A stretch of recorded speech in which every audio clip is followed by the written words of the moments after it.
بسم اللہ الرحمن الرحیم۔ تمام دیکھنے اور سننے والوں کو السلام علیکم۔ آپ دیکھ رہے ہیں اردو سٹوری۔ ایک دفعہ کا ذکر ہے کہ ایک بندر ندی کے کنارے ایک درخت پر رہتا تھا۔ بندر اکیلا تھا کیونکہ اس کا کوئی بھی دوست یا خاندان نہیں تھا، لیکن وہ خوش اور مطمئن تھا۔ درخت نے اسے کھانے کے لیے کافی میٹھا جامن کا پھل دیا۔ اس نے اسے دھوپ سے، سایہ اور بارش سے پناہ بھی دی تھی۔ ایک دن ایک مگرمچھ دریا میں تیر رہا تھا۔ وہ بندر کے درخت کے نیچے آرام کرنے کے لیے کنارے پر چڑھ گیا۔ ہیلو، بندر نے پکارا، جو ایک دوستانہ برتاؤ کرنے والا جانور تھا۔ ہیلو، مگرمچھ نے حیران ہوتے ہوئے جواب دیا، کیا تم جانتے ہو کہ مجھے کھانا کہاں سے مل سکتا ہے؟ اس نے پوچھا، میں نے سارا دن کچھ نہیں کھایا اور میں بھوکا ہوں۔ اب آپ سوچ رہے ہوں گے کہ مگرمچھ بندر کو کھا جانا چاہے گا، لیکن یہ بڑا ہی شفیق اور شریف مگرمچھ تھا، اور یہ خیال کبھی اس کے دماغ میں نہیں آیا۔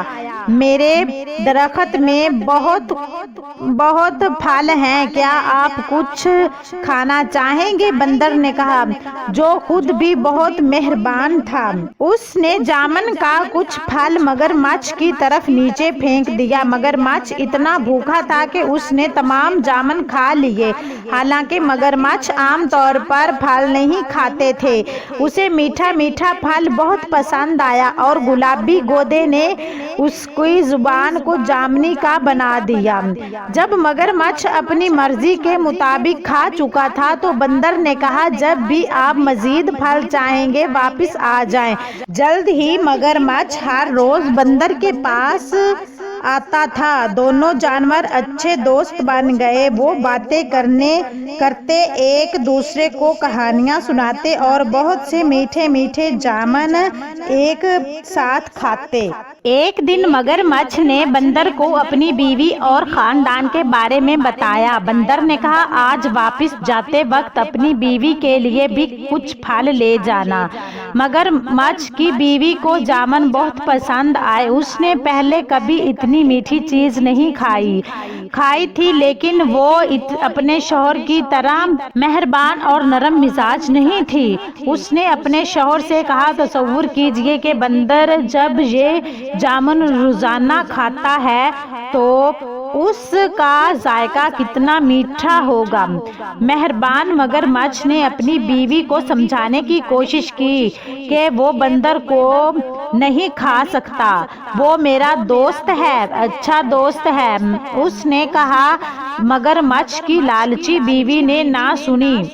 اپنے شوہر سے وہ کام کروانے کے لیے وہ جو چاہتی تھی، اس نے بیمار ہونے کا بہانہ کیا۔ میں مر رہی ہوں اور صرف ایک پیارے بندر کا دل ہی مجھے ٹھیک کر سکتا ہے۔ اس نے اپنے شوہر کو پکارا، اگر تم مجھ سے محبت کرتے ہو تو تم اپنے دوست بندر کو پکڑو گے اور مجھے اس کا دل کھانے دو گے۔ بیچارے مگرمچھ کو سمجھ نہیں آ رہی تھی کہ وہ کیا کرے۔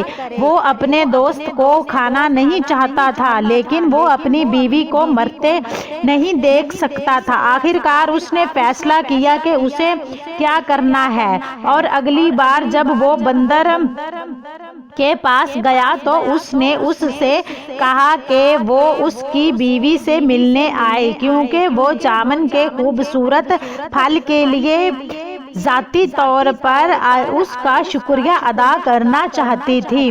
بندر خوش ہوا، لیکن کہا کہ وہ نہیں جا سکتا کیونکہ وہ تیرنا نہیں جانتا تھا۔ اس کی فکر نہ کرو، مگرمچھ نے کہا، میں تمہیں اپنی پیٹھ پر لے کر جاؤں گا۔ بندر راضی ہو گیا اور مگرمچھ کی پیٹھ پر کود کر بیٹھ گیا۔ چنانچہ دونوں دوست گہرے چوڑے دریا میں چلے گئے۔ جب وہ کنارے اور جامن کے درخت سے بہت دور پہنچے تو مگرمچھ نے کہا مجھے بہت افسوس ہے لیکن میری بیوی بہت بیمار ہے اور کہتی ہے کہ بندر کا دل ہی اس کا علاج ہے۔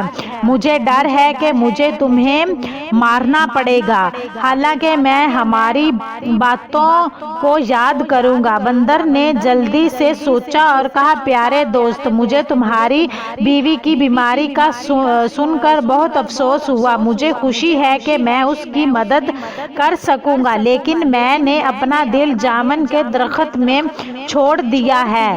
کیا آپ کو لگتا ہے کہ ہم واپس جا سکتے ہیں تاکہ میں اسے لا سکوں؟ مگرمچھ نے بندر کی بات مان لی۔ وہ مڑا اور تیزی سے تیر کر جامن کے درخت کی طرف گیا۔ بندر اس کی پیٹھ سے چھلانگ لگا کر اپنے درخت کی حفاظت میں چڑھ گیا۔ میں نے سوچا کہ آپ میرے دوست ہیں، اس نے پکارا، کیا تم نہیں جانتے کہ ہم اپنے دل کو اپنے اندر رکھتے ہیں؟ میں پھر کبھی تم پر بھروسہ نہیں کروں گا اور نہ ہی تمہیں اپنے درخت کا پھل دوں گا۔ چلے جاؤ اور واپس نہ آنا۔ مگرمچھ نے اپنے آپ کو بہت ہی بے وقوف محسوس کیا۔ اس نے ایک دوست اور ایک اچھے میٹھے پھل کی فراہمی کھو دی تھی۔ بندر نے خود کو بچا لیا تھا کیونکہ اس نے جلد سوچ لیا تھا۔ اس دن سے اس نے پھر کبھی مگرمچھ پر بھروسہ نہیں کیا۔ اگر ویڈیو اچھی لگی ہے تو آپ سے گزارش ہے کہ ہمارے چینل اردو اسٹوری کو سبسکرائب کر دیں اور بیل آئکن نوٹیفیکیشن کے بٹن کو پریس کر دیں تاکہ ہماری ہر آنے والی ویڈیو آپ کو ملتی رہے اور آپ سبق آموز کہانیاں سنتے رہیں۔ ہمیں دیجیے اجازت، اللہ حافظ۔